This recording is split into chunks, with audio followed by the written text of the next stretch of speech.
Shalom sahabat yang terkasih, di dalam nama Tuhan Yesus Kristus bertemu kembali kita di dalam kasih-Nya. Ada saudara kita umat muslim, saudaraku, ingin menyelidiki sebuah survei dan fakta apa benar ada survei tentang pemurtatan dan survei tentang pertambahan jumlah umat Kristen. Dari sumber-sumber atau link yang dia temukan, akhirnya sahabat saudara kita umat muslim ini menemukan sebuah fakta dan akhirnya dia ungkapkan dalam sebuah video.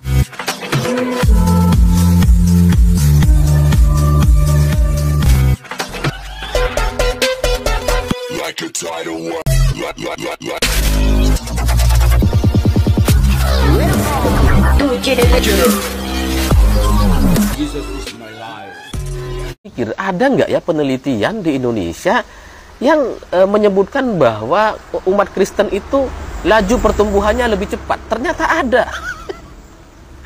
Laju perkembangan umat Kristen di Indonesia itu ada tuh. Ternyata lebih cepat daripada umat Muslim, dan bahkan menurut survei, ini survei tahun 2015 gitu ya. Tahun 2050 kita tidak lagi menjadi negara dengan populasi umat Islam terbesar di dunia. Bayangkan, sekarang kita kan terbesar, nomor 1 di dunia gitu ya. Tahun 2050 ternyata udah nggak lagi. Kita kalah sama India dan Pakistan, karena secara pertumbuhan populasi kita tuh cuma 2,0 gitu ya jumlah. Nggak tahu itu berdasarkan apa. Nah sementara umat Kristen di Indonesia itu 2,6 gitu pertumbuhan, laju pertumbuhannya. Jadi ini kan menarik gitu. Ini gara-gara apa kira-kira? Kalau gara-gara jumlah anak bagi umat Kristen dan umat Islam, saya pikir kayaknya umat Islam itu lebih banyak anak-anaknya gitu. Kalau kita lihat gitu ya, secara akumulasi dan total gitu, kayaknya kita lebih banyak tuh jumlah produksi anaknya. Tapi kenapa secara jumlah pertumbuhan agama ternyata umat Kristen yang lebih banyak? Dari sini saya mengira-ngira gitu ya. Kayaknya ini gara-gara si penyebaran agama lewat sosial media itu atau lewat media mainstream itu jadi lebih efektif dibandingkan rumah-rumah ibadahnya. Karena rumah ibadah itu kan kayak gereja itu kan ditolak di mana-mana gitu kan, pembangunannya dipersulit, bertahun-tahun nggak keluar izinnya. Sementara masjid, wah, kita masjid di Indonesia ini ya, kita kalau kalian punya tanah terus kemudian punya uang, bangun masjid bisa itu. Nggak perlu izin sama yang lain-lain gitu. Beda sama gereja gitu, harus izinnya lengkap, dipermasalahkan, kalau nggak lengkap bisa digusur. Tapi kalau masjid, siapa yang berani gusur? Di desa saya tuh banyak tuh masjid-masjid yang dijadikan agunan ke bank. Jadi ada tuh lah cerita-cerita pengusaha nakal di Madura gitu ya. Jadi tanahnya itu dijadikan jaminan ke bank, pinjam uang, terus bangun masjid. Ketika kredit macet, bank ini nggak berani nyita.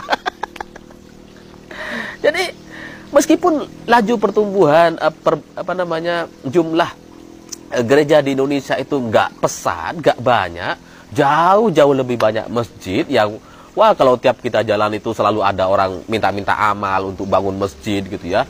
Ada masjid yang ya kecil dibongkar, dirobohin, bangun yang lebih besar gitu. Itu banyak terjadi gitu kan. Kalau gereja, saya yakin, atau saya nggak tahu gitu, saya yakin kayaknya nggak ada tuh ya nggak gitu. Gereja dirobohin terus bangun yang besar tuh. Ada tuh nggak kira-kira di gereja di Kristen? Kayaknya kok jarang gitu ya. Nah, kalau kita sudah yakin dengan satu ajaran agama ini gitu ya, kita nggak peduli sama rumah-rumah ibadahnya, karena penyebaran kontennya, penyebaran ideologi dan penyebaran ajarannya itu lewat sosial media ternyata.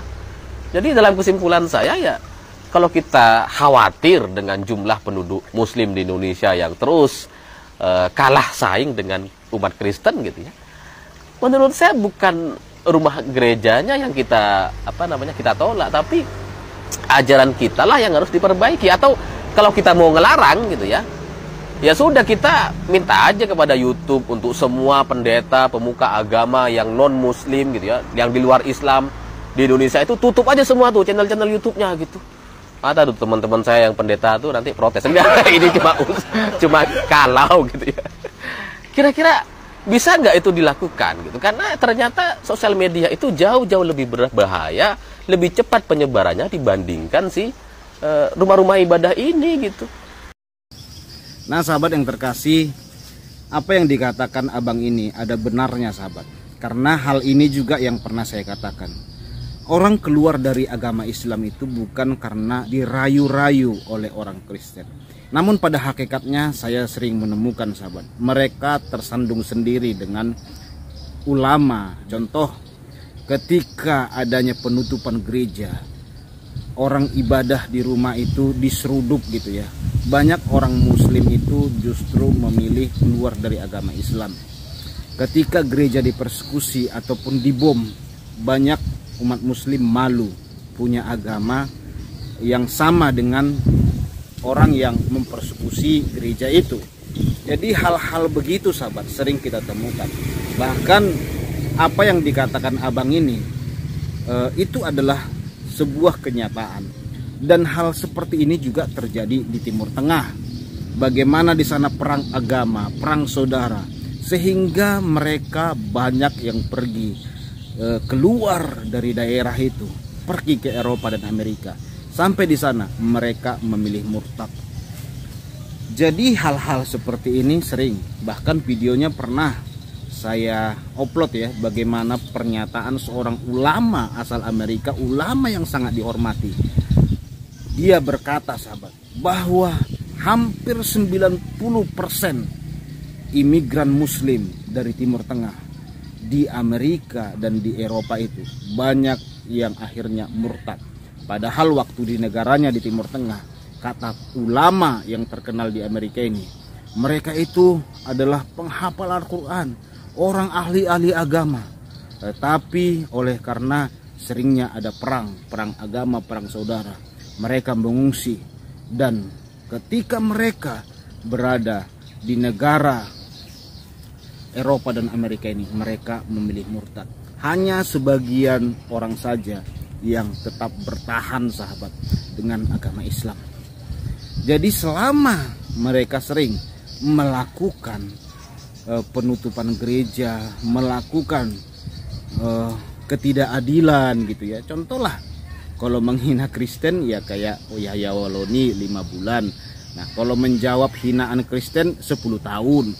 Itu kan terjadi antara Yahya Waloni dan Muhammad Kacik. Itu kan sebuah bukti nyata yang bisa kita lihat di era 2022 ini. Bukti nyata sahabat. Dan mereka tidak malu mempertontonkan itu. Mereka nggak malu. Mereka merasa bangga. Wah, Yahya Waloni cuma 5 bulan. Walaupun menghina-hina Kristen, berkata Yesus Kristus, Spiritus, Partus dan yang lainnya dikatakan sahabat. Bahkan dia katakan Bible itu palsu dan lain-lain. Begitu luar biasa penghinaan Yahya Waloni. Tetapi dia 5 bulan. Bukti 2022 ini kita melihat ketidakadilan yang dipertontonkan itu bukti nyata loh. Bukti nyata sahabat. Dan itu bisa membuat orang murtad. Oke abang, terima kasih buat surveinya. Tuhan berkati Anda, sehat selalu, shalom.